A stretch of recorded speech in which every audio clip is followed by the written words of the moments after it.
지금 현재 2020년 시점에서 최신 실험 결과가 어떻게 되느냐.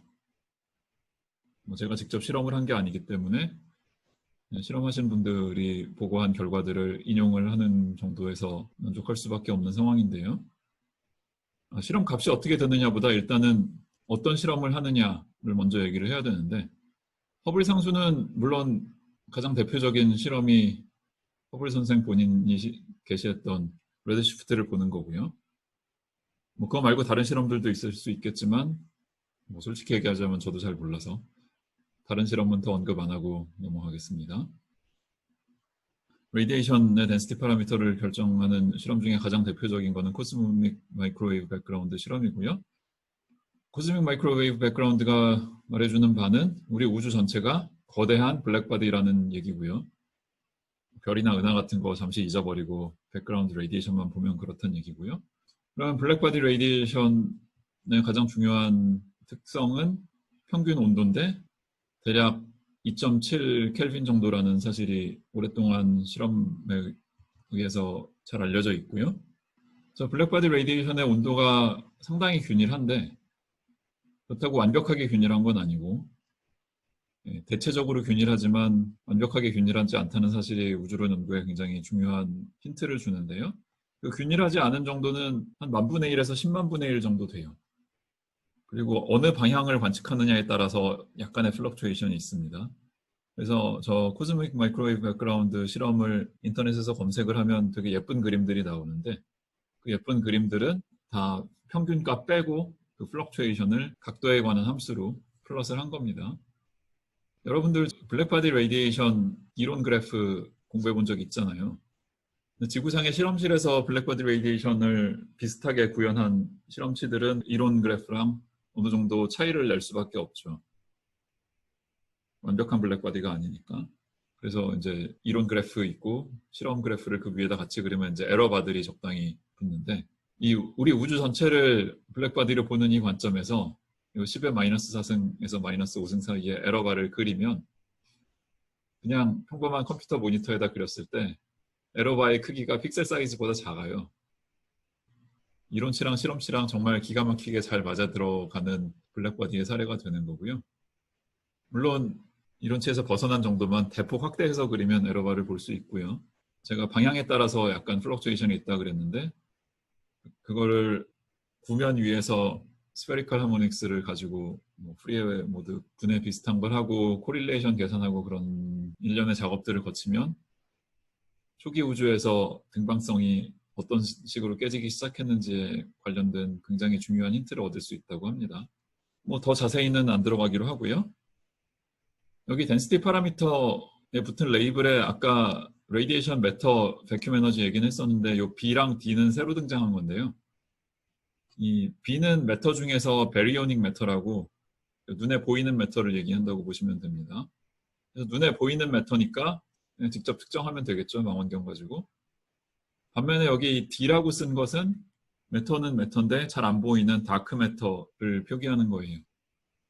다크매터와 백큐 에너지는 둘 다 잘 안 보이고요. 그래서 좀 간접적인 방법으로 측정을 할 수밖에 없는데 전에 그 루미너시티 디스턴스 얘기하면서 잠깐 얘기했던 그 루미너시티와 레드시프트 사이의 함수 관계 그리고 코스믹 마이크로웨이브 백그라운드의 등박성에서 살짝 벗어난 정도를 적당히 이론적으로 분석하고 실험과 비교하면 이 두 파라미터를 결정할 수 있다고 합니다. 역시 자세한 과정은 이 수업 진도 범위를 벗어나는 것 같아서 그냥 그런 게 있다라는 정도로만 소개를 하고 넘어가기로 하겠습니다. 그래서 이런 우주론적인 파라미터는 일부는 1920년대부터 어떤 일부는 1970년대, 80년대부터 측정을 해왔고요. 90년대 이후에 실험 관측의 정밀도가 빠른 속도로 올라가서 지금은 꽤나 정확한 실험들을 하고 있는데요. 다시 한번 강조하지만 초기 우주를 잘 들여다보려면 우주론 방정식을 익스트래폴레이트 하기를 꽤 먼 범위를 해야 되고 그 말은 실험이랑 비교하는 과정에서 굉장히 먼 거리가 멀고 레드시프트 값이 큰 영역을 프로브를 해야 되는 거고요. 그래서 당연히 우주론 발전 단계의 초기에는 측정에 어려움이 있었고요. 그렇기 때문에 90년대 이후까지 기다려서야 정말 정밀한 측정이 가능해졌던 것이고 지금 2020년 현재에도 보다 나은 실험을 하기 위해서 상당히 많은 노력을 한다고 알고 있습니다. 그래서 지금까지 나온 이론과 실험의 가장 괜찮은 피팅 결과를 소개를 하면 레디에이션의 덴시티 파라미터는 10의 마이너스 5승 정도가 된다고 하고요. 그러니까 초기 우주에서는 레디에이션이 더 중요했겠지만 레디에이션은 스케일 팩터의 마이너스 4승에 비례하는 식으로 역할이 줄어들기 때문에 지금 현재에 와서는 상당히 역할이 많이 줄어든 셈이죠. 반면에 매터는 조금 여전히 적지 않은 역할을 하고 있는데요. 눈에 보이는 매터와 눈에 잘 안 보이는 매터를 두 개를 합치면 전체 우주 구성의 한 31% 정도를 차지하고 있고 그 중에 눈에 보이는 매터는 한 5%밖에 안 되고 눈에 안 보이는 다크 매터가 26% 정도 된다고 합니다. 가장 정체를 알 수 없는 베큐um 에너지가 무려 70% 가까운 역할을 하고 있다고 하고요. 공간 방향의 커버처에 해당되는 값은 상당히 0에 가까워서 저 K라는 플러스 1, 0 또는 마이너스 1 중에 하나를 값을 갖는 파라미터가 0이라고 해도 별로 놀랍지 않을 정도 플랫한 유니버스에 있다고 해도 무리가 없는 관측 결과를 주고 있다고 합니다. 아직 정확히 0이라고 할 수는 없지만 뭐 0일 수 있겠구나라는 추측을 하게 만드는 값인 거죠. 이런 우주론적인 파라미터 피팅 결과 값이 뭐 30년 전, 50년 전에 비하면 굉장히 많이 정확해졌지만 그래서 뭐 1970년대, 80년대에 출판된 우주론 책에서 예상한 값들이랑 지금 피팅한 값들은 차이가 되게 많이 나기도 하는데요. 그럼에도 불구하고 광범위한 천체 관측에 어려움이 좀 있기 때문에 지구상에서 쉽게 통제하고 실험할 수 있는 물리 관측량들에 비하면 아직은 정밀도가 그렇게 많이 올라간 건 아니에요. 지구상 실험 중에 어떤 것들은 뭐 유효 숫자 12자리까지도 하잖아요. 근데 여기는 아직은 유효 숫자 2개, 3개 정도 선에서 머물러 있는 건데 뜻밖에도 우주론 관측에서 제일 먼저 측정하기 시작했던 허블 상수가 아직도 오차가 좀 남아있을 뿐더러 두 가지 다른 실험 방식 사이에 의견 일치가 완벽히 이루어지고 있지 못하다고 합니다. 그래서 그 우주 상수가 0이 아니다라는 신호탄을 터뜨린 슈퍼노바 실험 결과를 토대로 허블 상수를 추론을 하면 허블 상수는 사람들이 흔히 쓰는 단위가 조금 특이한 단위인데요. 1메가파섹만큼 떨어져 있는 천체가 후퇴하는 속도가 몇 킬로미터 퍼 세크이냐를 가지고 표기를 하는데 이 단위계에서 허블 상수의 값이 69.8 플러스 마이너스 1.7 정도 된다고 하는데요.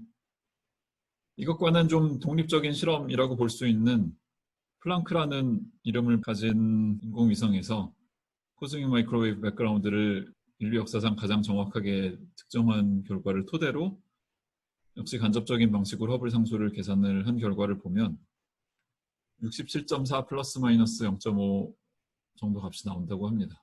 두 값이 아주 멀리 동떨어져 있는 건 아니지만 에러바가 서로 안 겹쳐요. 그 말은 이론에 문제가 있거나 실험에 문제가 있거나 장비에 문제가 있거나 뭔가 문제가 있기는 있다고 볼 수 있는 겁니다. 물론 뭐 쉽게 좌절하거나 실망할 일은 아닌 거지 허블 상수 관측의 역사를 허블 선생 시절까지 돌이켜 놓고 보면 굉장히 많이 변했고요. 지금 2000년대 실험 결과랑 1920년대 실험 결과를 중간 과정 다 생략하고 척 놓고 비교하면 에러바가 안 겹치는 정도가 아니라 굉장히 멀리 떨어져 있습니다. 그래서 이론과 실험이 둘 다 충분히 발전하면 아마도 이 오차는 극복이 가능할 거라고 생각하는 게 주류 의견인 걸로 알고 있습니다. 관측 결과로부터 추론한 우주론 파라미터들의 값을 보면 다소 놀라운 점이 있는데요. 이건 우주론 관련된 교양서적에서도 흔히 하는 얘기들이지만 우리가 쉽게 관측으로 확인할 수 있고 쉽게 이해할 수 있는 것보다 그렇지 않은 것들이 훨씬 더 큰 비중을 차지하고 있다고요. 우리가 쉽게 관측하고 이해할 수 있는 거는 레디에이션과 비저블 매터인데 두 개 합쳐봐야 한 5%밖에 안 돼요. 지금 현재 기준으로. 우리 우주를 구성하고 있는 에너지의 95%쯤은 잘 안 보이고 잘 이해하지 못하고 있는 대상들입니다.